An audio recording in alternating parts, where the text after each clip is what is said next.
Welcome to a place where the line between dreams and nightmares blurs, where shadows come alive and mysteries linger just beyond the light.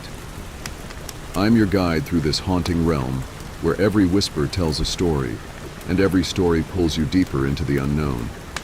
Whether you find yourself here at Nightmare Lullabies or with Miss Nightmare, know that you are never truly alone in the dark.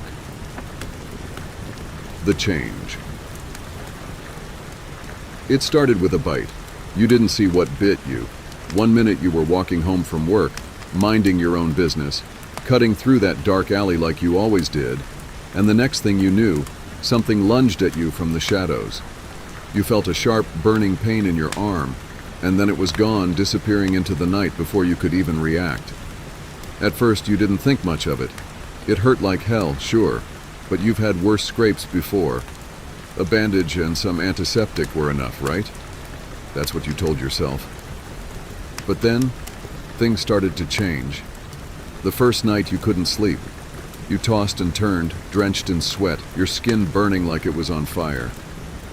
Your dreams were filled with strange, violent images, flashes of running through the woods, the scent of blood in the air, the moon hanging heavy and full in the sky. You woke up gasping, your heart pounding in your chest, but you couldn't remember the details, just the feeling, the hunger. By the second night, the wound had started to fester. It shouldn't have been a big deal, just a small bite, right?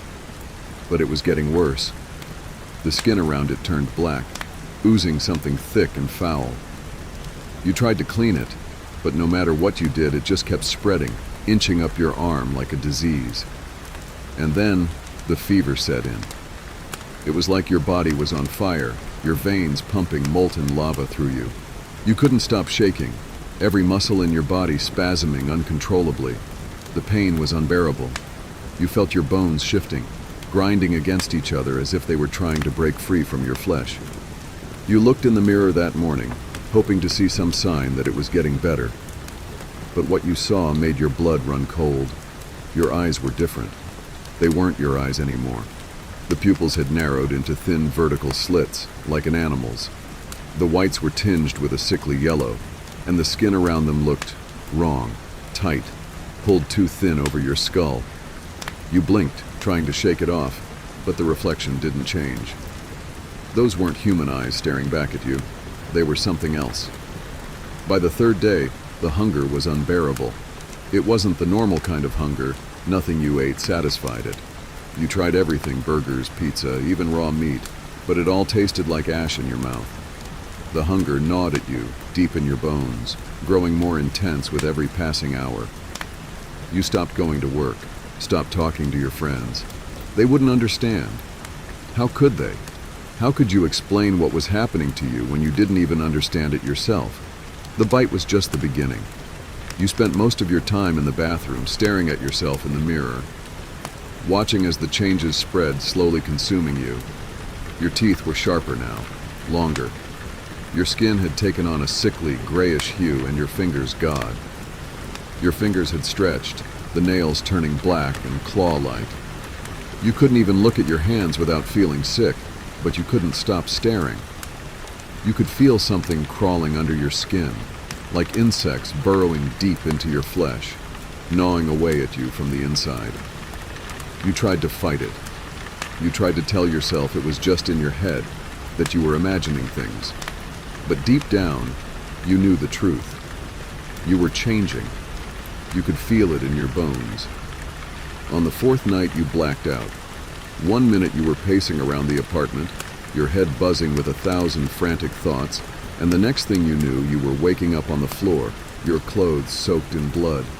At first, you thought it was your own blood, but then you noticed the scratches on the walls, the broken glass scattered across the floor, and the blood wasn't yours.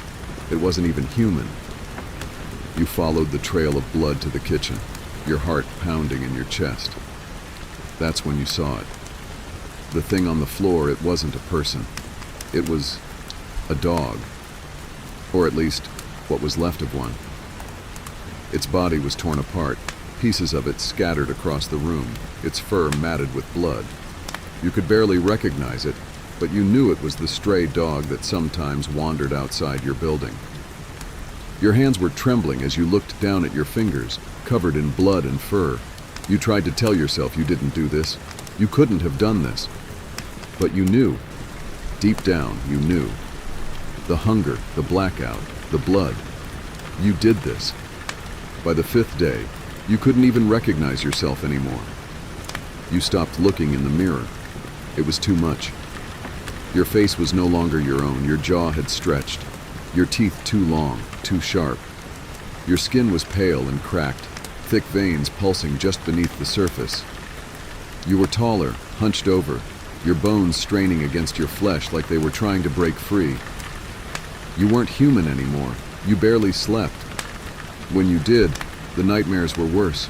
You saw yourself in the woods, running on all fours, the scent of something fresh and warm in the air.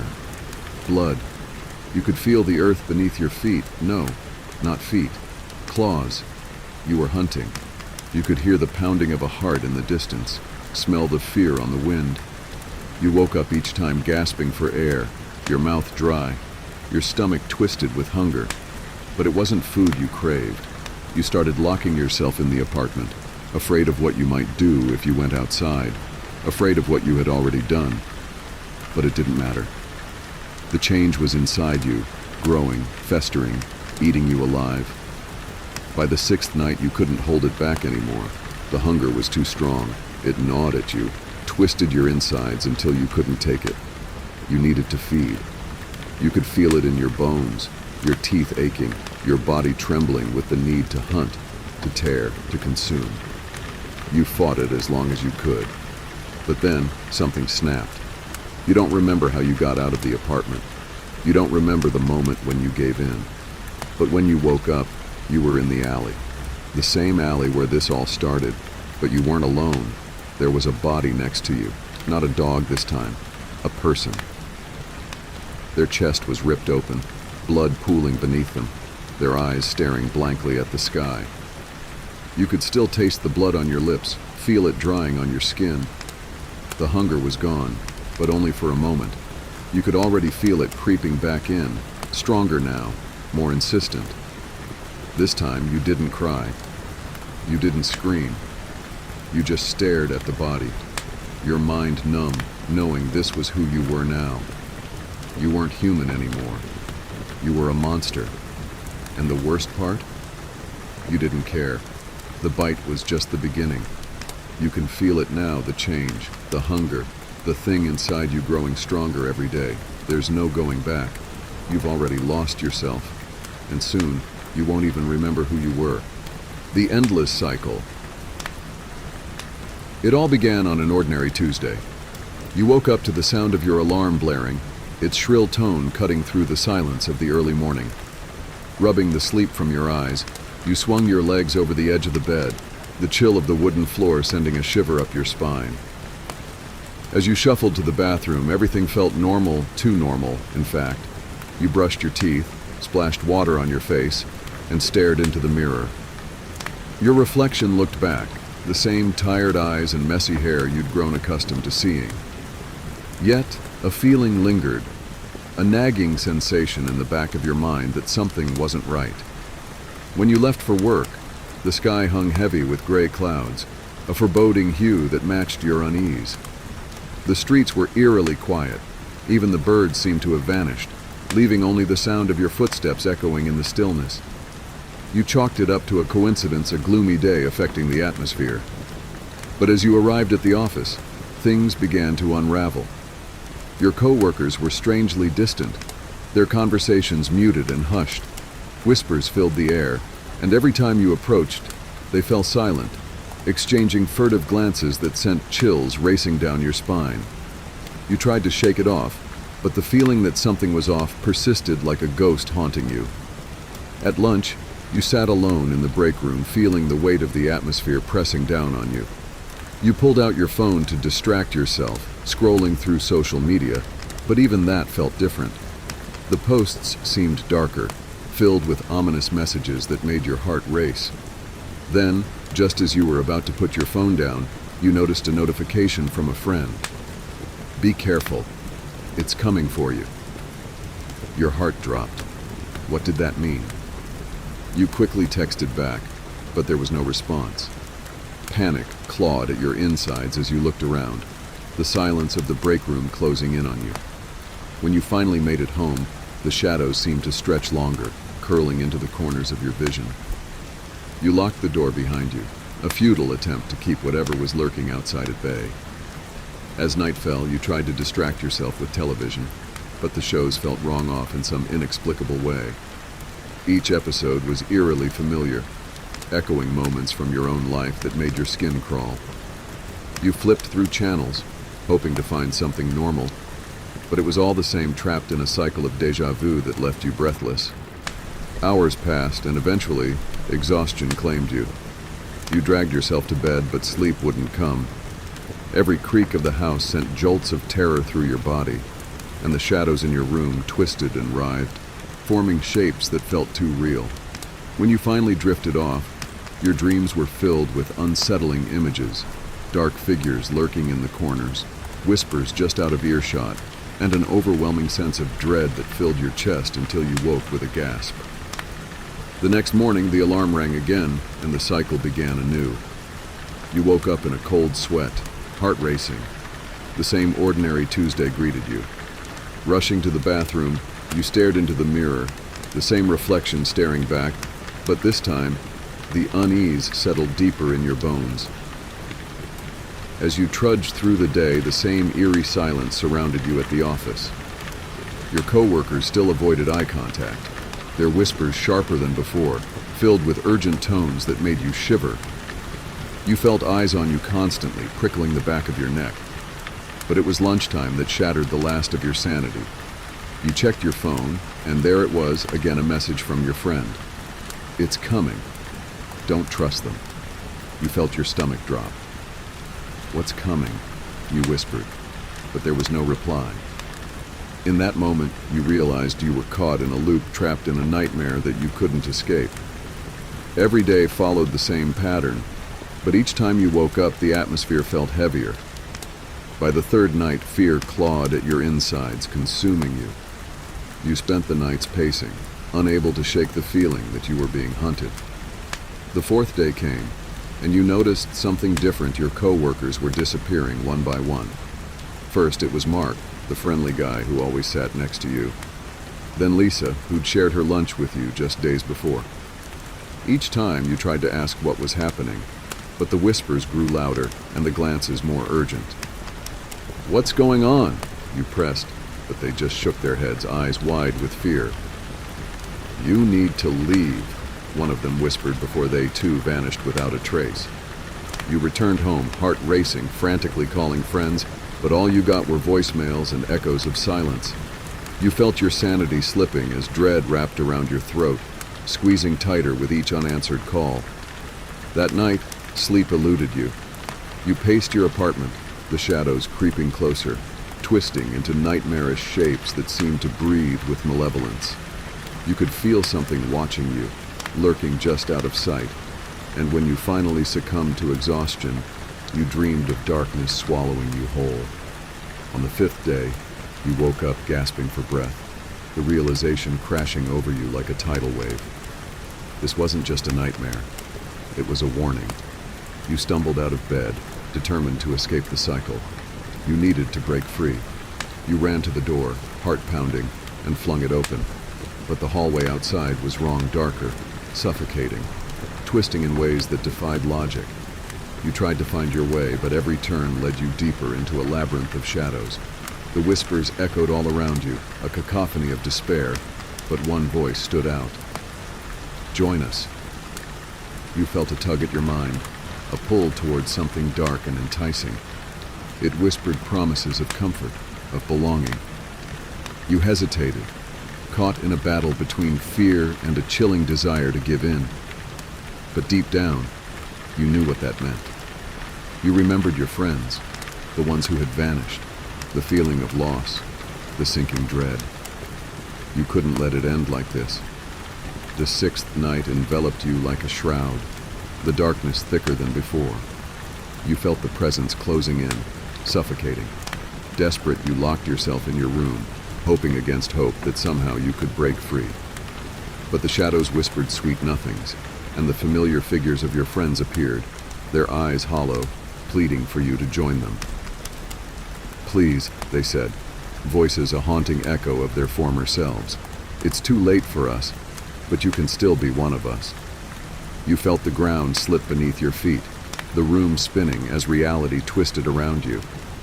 "No!" you screamed, clutching your head, fighting against the tide of darkness. But as the shadows closed in, your friends reached for you, and you felt the warmth of their touch seep through the cold barrier. A glimmer of hope flickered in your heart. You knew the truth now. This wasn't just about disappearing. It was about losing yourself, becoming part of the darkness. With one last surge of strength, you broke free from their grasp, stumbling backward into the corner of your room. You squeezed your eyes shut, the whispers growing louder, desperate to pull you into the abyss. But then, silence fell. You opened your eyes to find yourself back in bed, sunlight streaming through the window. You glanced at the clock, and your heart sank. It was the same ordinary Tuesday. You jumped out of bed, panic rising within you as you raced to your phone. You had to warn your friends, had to make them understand. You quickly dialed Jamie, then Ryan, your heart pounding as the phone rang. "Hello?" Jamie answered, voice laced with confusion. Relief washed over you, but it was short-lived as you remembered the warnings. "You have to listen to me. Something's wrong. People are disappearing." There was a long pause before Jamie spoke. "What are you talking about? No one's disappearing. Are you okay?" The dread seeped back into your veins, cold and relentless. You felt yourself slipping again, the walls closing in. It wasn't just the disappearance, it was the very fabric of reality unraveling around you. "I'm fine," you shouted, voice cracking. "But you're not. You need to leave now." "Leave? What are you saying?" Jamie's voice was distant, fading. You felt the connection weakening, slipping through your fingers like sand. In that moment, you understood. No matter how hard you fought, the cycle would continue. You were trapped, doomed to relive this nightmare over and over, the world around you shifting and changing while you remained powerless to stop it. The last thing you heard before the call dropped was the echo of their laughter, cold and hollow. You were alone again, back in your empty apartment, the whispers resuming their chant, and deep within your soul, you felt the darkness begin to take root. And as the shadows enveloped you once more, you realized that escaping the cycle would mean sacrificing everything you knew, and perhaps even yourself. The cycle would never end, and with every attempt to break free, the darkness would grow stronger, consuming your reality until there was nothing left but a fading echo of who you once were. You were trapped in a nightmare of your own making, and with each new dawn, the haunting reality set in. You might never wake up. Lost in the woods. It began as a whisper, a soft invitation carried by the autumn breeze, coaxing you into the embrace of the woods. With each step into the forest behind your house, the world transformed. The vibrant hues of autumn seemed to glow, igniting a sense of wonder that masked the encroaching dread. The canopy above thickened, branches intertwining like skeletal fingers, casting grotesque shadows that flickered at the corners of your vision. A sense of foreboding lay hidden beneath the beauty, a warning you chose to ignore. But as you wandered deeper, the path beneath your feet began to vanish, swallowed by thick underbrush and twisting roots. You turned back, but the familiar trail was gone, replaced by a labyrinth of trees that shifted and morphed, disorienting you. The sun dipped lower in the sky, casting long, eerie shadows that crept ever closer. Panic unfurled within you, each heartbeat drumming louder in your ears. You were lost. A chill settled in your bones as you called out, but the woods absorbed your voice, leaving only silence, heavy and oppressive, wrapped around you like a shroud. The stillness that followed felt wrong, suffocating. The gentle rustling of leaves transformed into sinister whispers, a cacophony of secrets that sent shivers racing down your spine.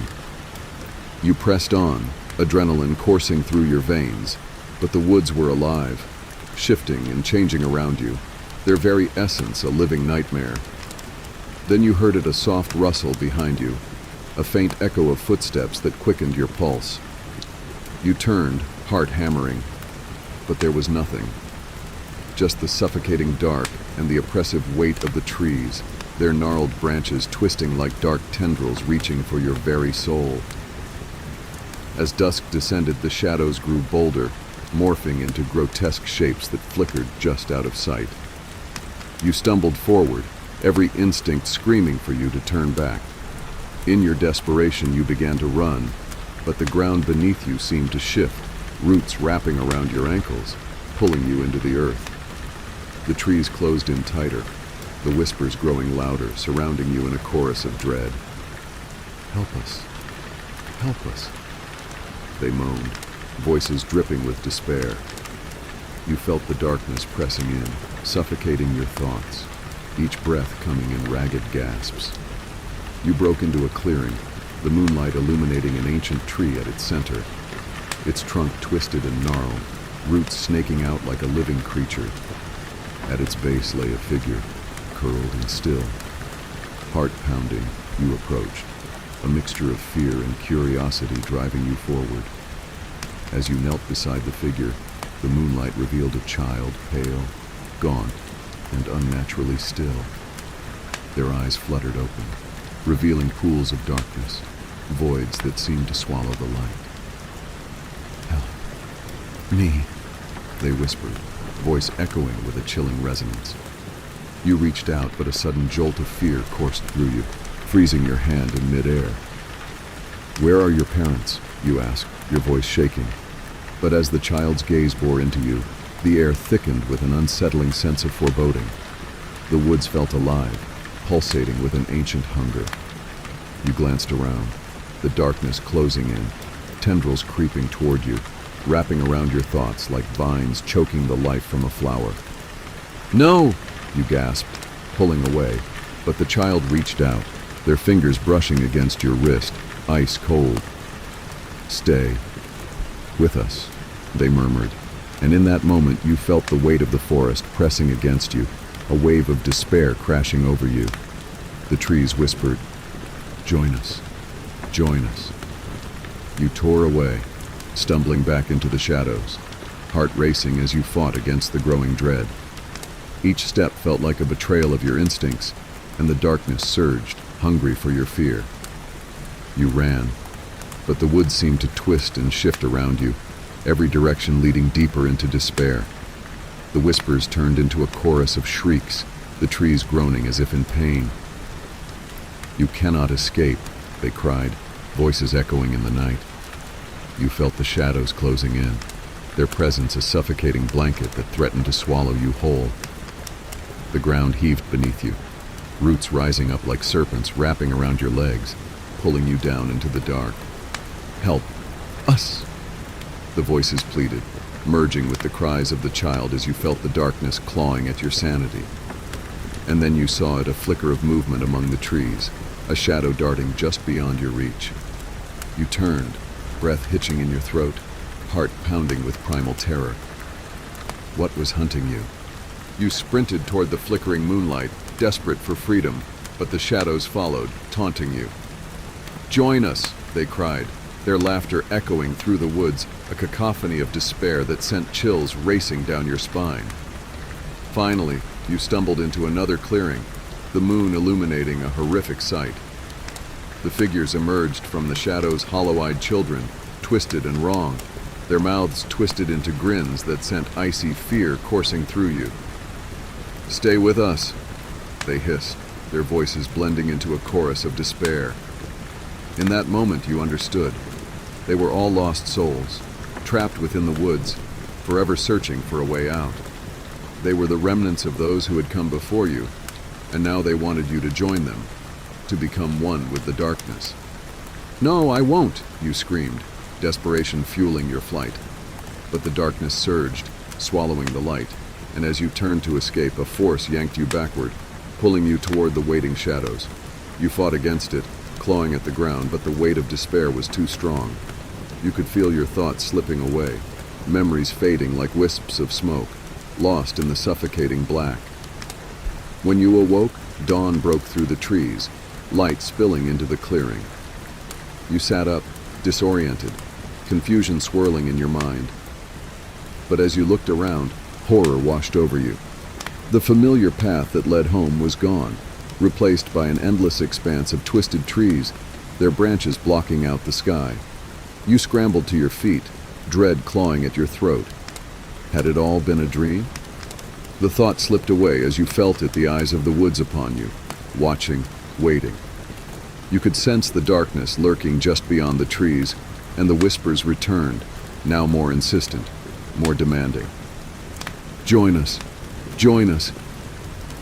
With every step, the shadows closed in, wrapping around you like a shroud.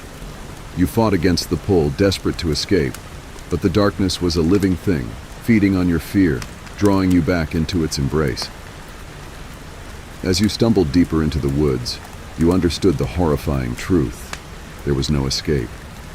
The woods were alive, a sentient entity hungry for souls, and you had become just another lost spirit, doomed to wander eternally in the dark.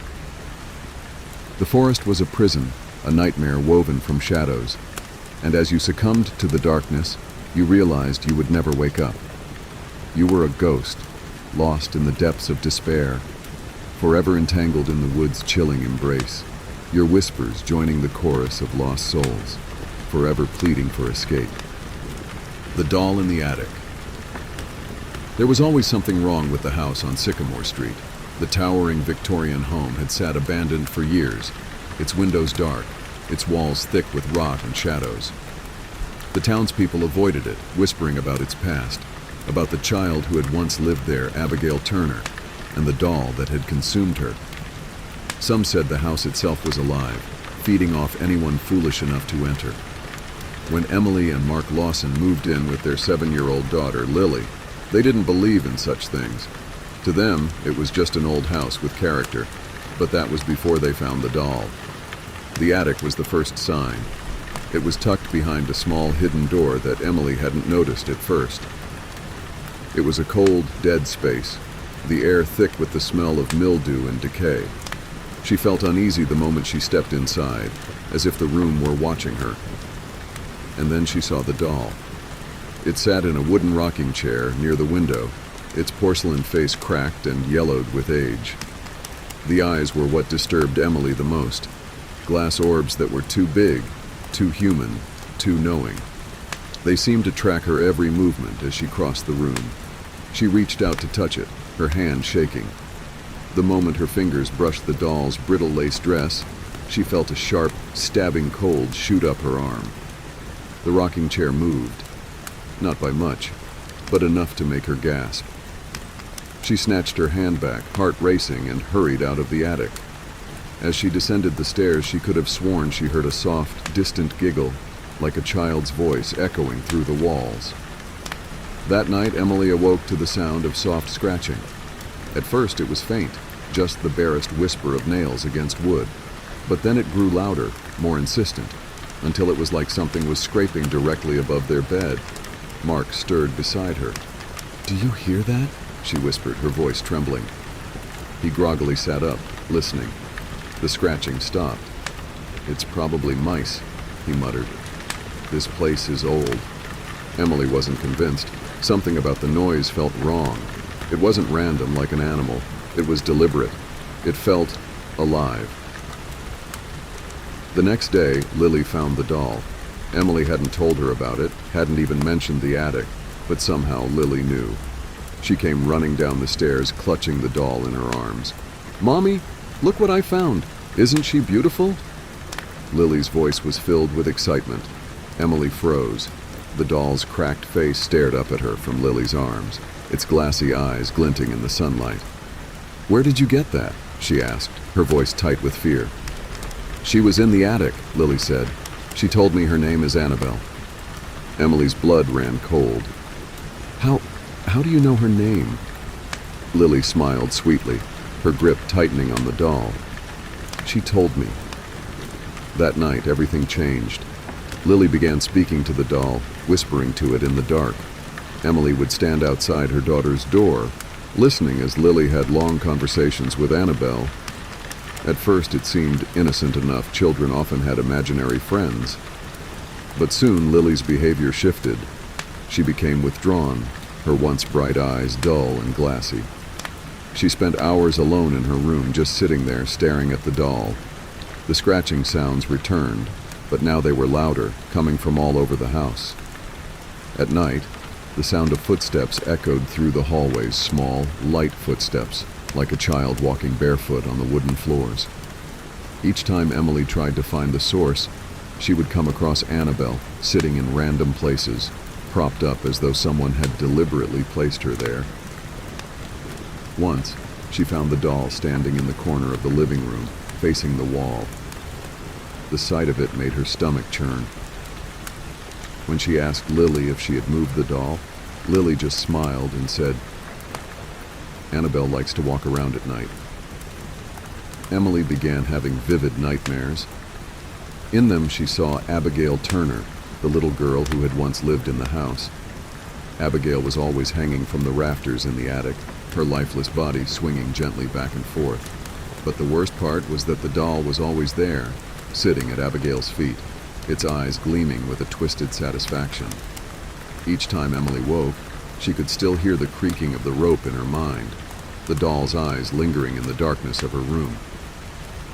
Things escalated further when Mark, skeptical of his wife's growing paranoia, decided to get rid of the doll.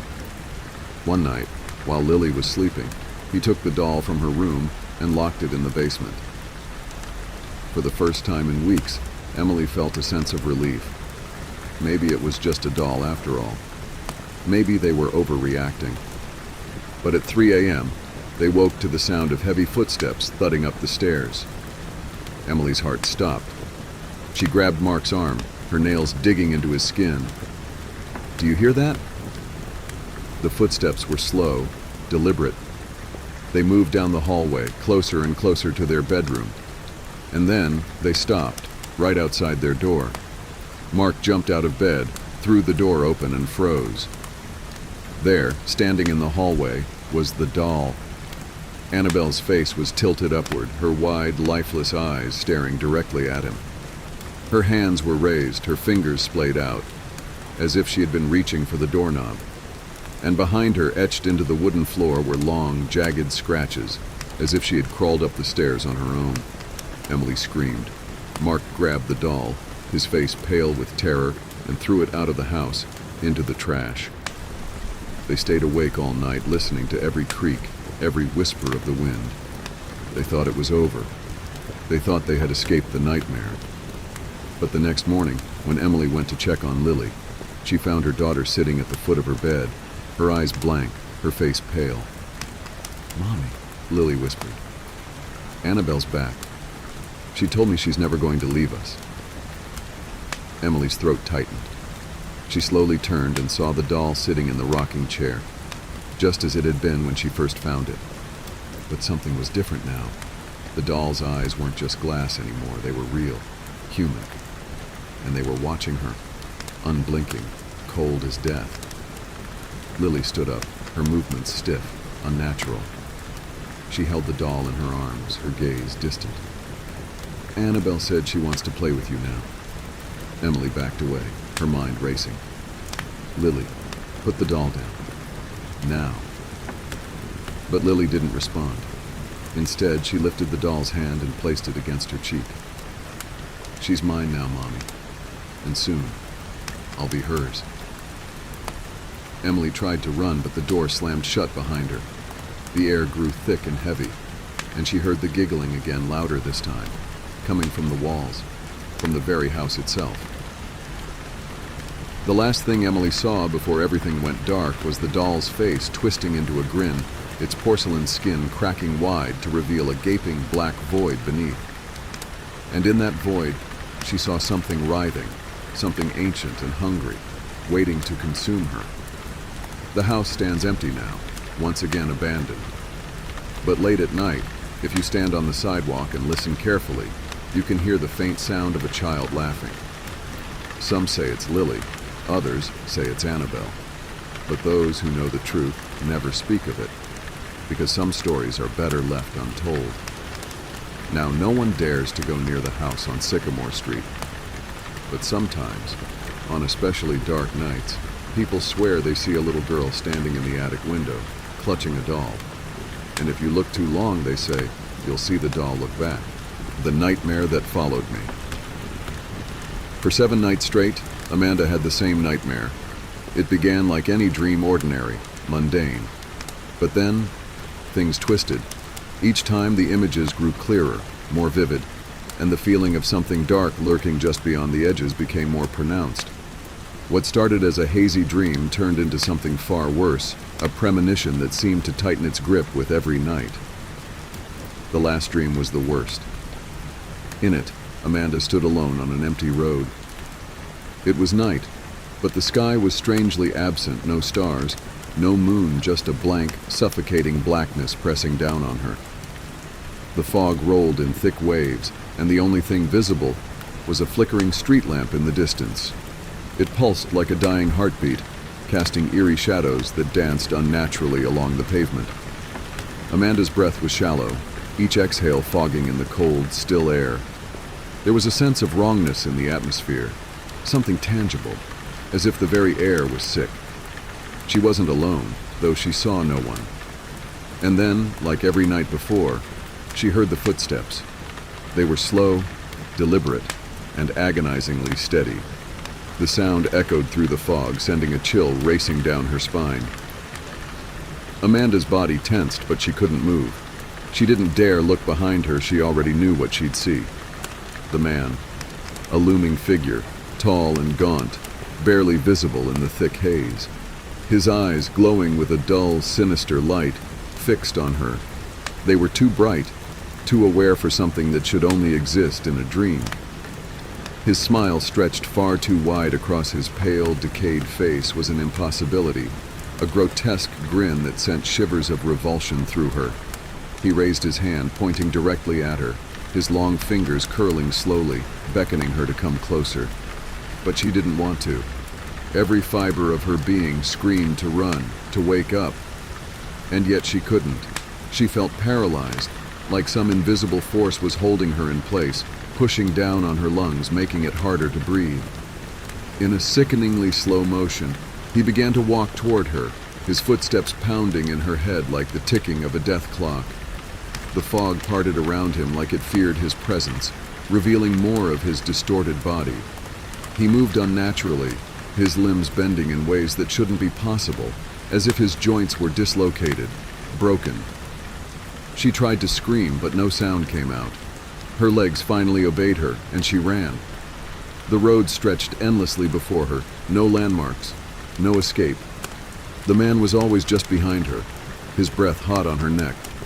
And no matter how fast she ran, the gap between them never widened. Then, just as it always did, she tripped. She hit the ground hard, the asphalt cutting into her palms, blood smearing the surface. But her eyes widened in terror as she saw that the blood was spreading, darkening the road, moving with a life of its own. It was pulling her down, seeping into her skin like thick black oil. The man's fingers brushed the back of her neck, cold and sharp like ice, sending a violent shiver through her body. His breath was hot and rotten as he leaned close to her ear. "Soon," he whispered in a voice like the hiss of wind through dead trees. "Soon."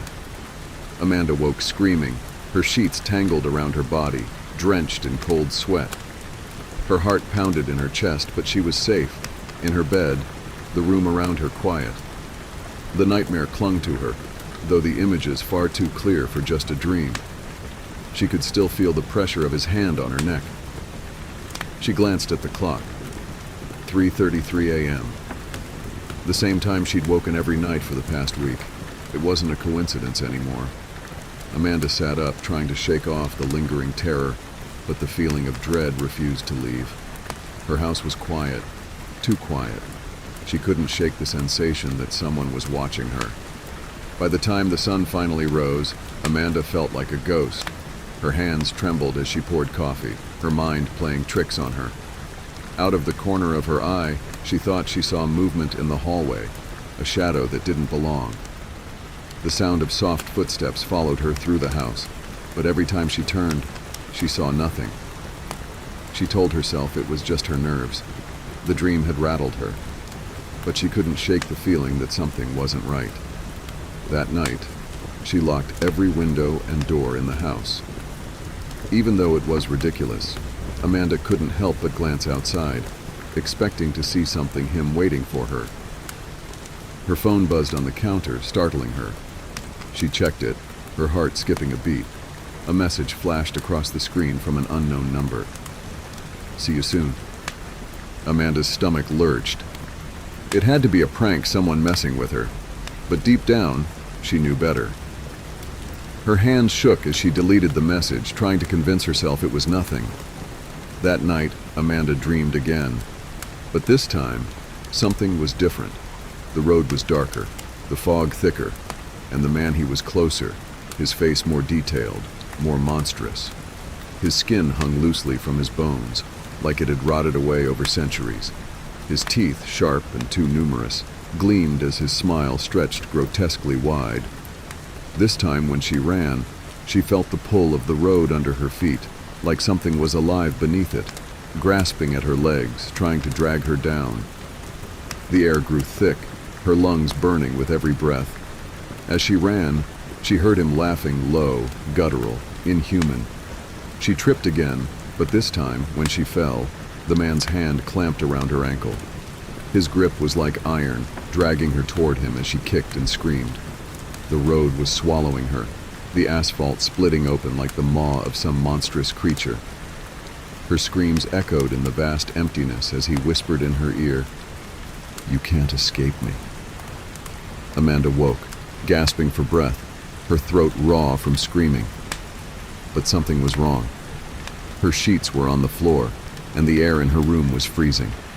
The windows, every single one, were wide open, and on the wall, written in a smeared, oily black substance, were the words, "I'm here."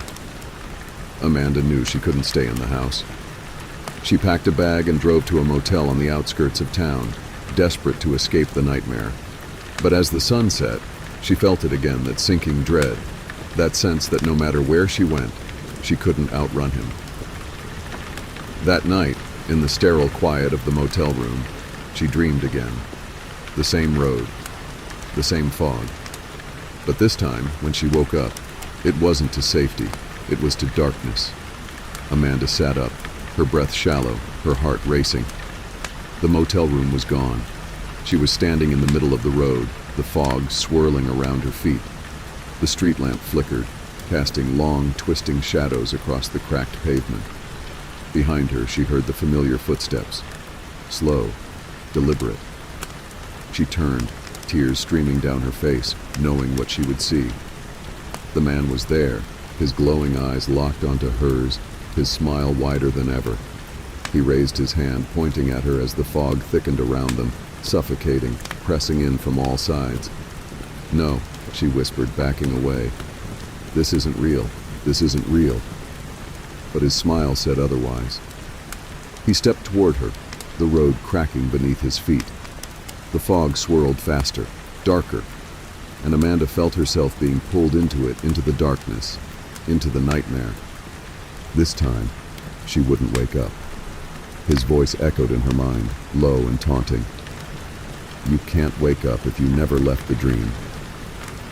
When the motel manager came to check on her the next morning, Amanda was gone. The room was empty, except for a single message written on the mirror in black, oily letters. "You can't escape me." Amanda's story is one of many. They say that if you dream of the man with the glowing eyes, you'll never truly wake up again. The nightmare will follow you, and no matter how far you run, he'll always be just a step behind. The empty house. It had been 3 days since Emma's parents left. They'd gone out to dinner, a rare night away, leaving Emma home alone. She was 16, old enough to stay by herself, but as the clock struck midnight and they still weren't home, the house felt unnaturally quiet. The first night she brushed it off. Maybe they stayed late somewhere, got held up. Her mom and dad would explain it all when they got home. But as the hours dragged on, a gnawing unease settled in. She had sent texts, left voicemails, but no replies came. Their phones went straight to voicemail. By the morning, the silence was crushing. The house was always full of noise when her parents were there, distant conversation, the clink of dishes in the kitchen, the hum of the TV. Now it was just her, and the stillness that seemed to deepen with every hour. She wandered from room to room, trying to distract herself, but everything felt off. The ticking of the wall clock felt too loud. The refrigerator hummed just a little too long, and the wind outside rattled the windows like it was trying to get in. She called the restaurant they had gone to, but they said her parents had left hours earlier. There were no car accidents reported on the highway, no disturbances in town. They had just vanished. Day 4 came and went. The food in the fridge started going bad. Emma couldn't bring herself to throw it out, though it felt too final. Instead, she just closed the fridge and ignored the growing stench, as if pretending everything was normal would somehow make it so. She tried calling friends, but they didn't understand. They probably just took a little vacation, they said. You're overthinking it. Their words sounded hollow, disinterested. But Emma knew her parents. They wouldn't leave without a word. They wouldn't just disappear. The days blurred together. By day 5, Emma started losing track of time. She stopped eating, stopped sleeping. Every creak of the house made her jump. Shadows flickered in her peripheral vision, but when she turned to look, nothing was there. The house was empty, or so she thought. On the 6th day, she found their car. She had woken up in the early morning, her heart pounding from a nightmare she couldn't quite remember. The house was too quiet, the air too still, like it was waiting for something to happen. When she stepped out onto the front porch, there it was, her parents' car, sitting in the driveway, covered in a thin layer of dust, as if it had been sitting there for days. The doors were locked. The keys were still in the ignition, but there was no sign of her parents. Emma's skin crawled as she circled the car, her mind racing. How long had it been there? She had walked past the driveway 100 times in the last week, and it had never been there before. She was sure of it. She would have noticed, wouldn't she? She backed away from the car, her pulse quickening. Something was terribly wrong. This wasn't normal. None of this was normal. She ran back into the house, locking the door behind her. She pulled out her phone, dialing the police for the 100th time. But as the call connected, all she heard was static. White noise hissing in her ear like someone breathing on the other end of the line. She hung up and tried again, but the same thing happened. Her phone wasn't working. By day 7, Emma was starting to lose it. She couldn't sleep anymore. Every time she closed her eyes, she heard things moving in the house, footsteps upstairs, the creak of floorboards that hadn't shifted in years. She was alone. She had checked every room, every closet, but the noises never stopped. The house felt different now, like it was alive. The walls groaned, the air was thick, suffocating. Shadows seemed to move on their own, lengthening across the walls, following her as she moved from room to room. She swore she saw shapes, dark figures lurking just out of sight, but when she blinked, they were gone. On the 8th night, something changed. Emma was sitting on the couch, staring at the TV, not really watching. The static was on the cable had gone out days ago. She was numb, her mind buzzing with exhaustion. But then, out of the corner of her eye, she saw it. A flash of movement. She turned her head slowly, her breath catching in her throat. The hallway that led to her parents' bedroom was dark, but for just a second, she saw something, a figure standing at the end of the hall, watching her. Tall, silent, its face shrouded in shadow. She blinked, and it was gone. Emma stood, her heart pounding so loud she could hear it in her ears. She moved toward the hallway, every instinct telling her to turn back, to run. But she couldn't stop. She had to see. The hallway stretched longer than it should have, the walls narrowing, pressing in on her as she walked. The shadows flickered, twisting unnaturally as if the house itself was warping around her. When she reached her parents' bedroom, the door was ajar, just enough for her to see inside. The room was dark, but in the dim light she could make out two figures. They were sitting on the bed, backs to her, completely still. Her parents. A wave of relief washed over her. "Mom? Dad?" Her voice was hoarse, trembling, but they didn't respond. "Where have you been?" No answer. She took a step closer. The air in the room was cold, unnaturally so, and the smell something sour, like rot, hung in the air. She moved toward them slowly, her heart thudding in her chest. "Mom? Dad?" And then they turned. Their faces were wrong. Skin pale, lips drawn back in a twisted, hollow smile, eyes wide and vacant, as if staring at something far, far away. Their movements were jerky, unnatural, like puppets being pulled by invisible strings. Emma's breath caught in her throat as they stood in unison, their heads tilting at odd angles. They took a step toward her, their movements too slow, too deliberate. She stumbled back, her legs trembling, but they kept coming. "Why did you leave me?" Emma whispered, her voice barely audible. Her mother's head snapped to the side, too fast, the bones in her neck cracking. "We never left," she said in a voice that wasn't her own. It was distorted, low and guttural, like it came from somewhere deep beneath the earth. "We've always been here." Her father's hand reached out, fingers gnarled, gray, too long. "Come with us." Emma backed out of the room, heart racing, slamming the door shut behind her. She ran down the hallway, but the house felt like it was closing in on her, the walls shifting, growing darker, tighter. Shadows crawled along the floor, reaching for her, twisting into familiar shapes, her parents' faces, twisted in grotesque, unnatural grins. The hallway seemed to stretch on forever, the door to the outside growing farther and farther away.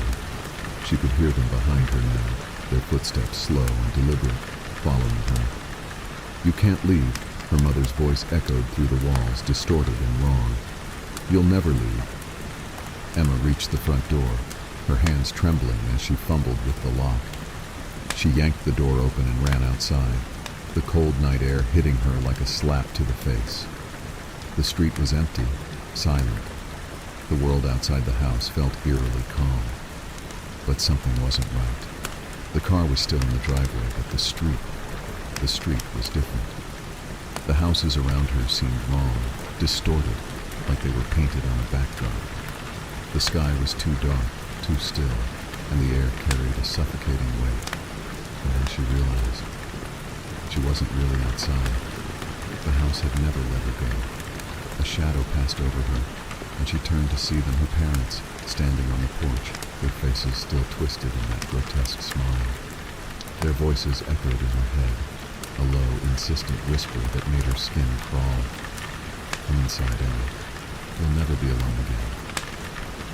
She turned to run, but the world around her crumbled, the ground beneath her feet giving way as the darkness closed in. And in the distance, she heard their voices one last time, a chilling echo that would haunt her forever.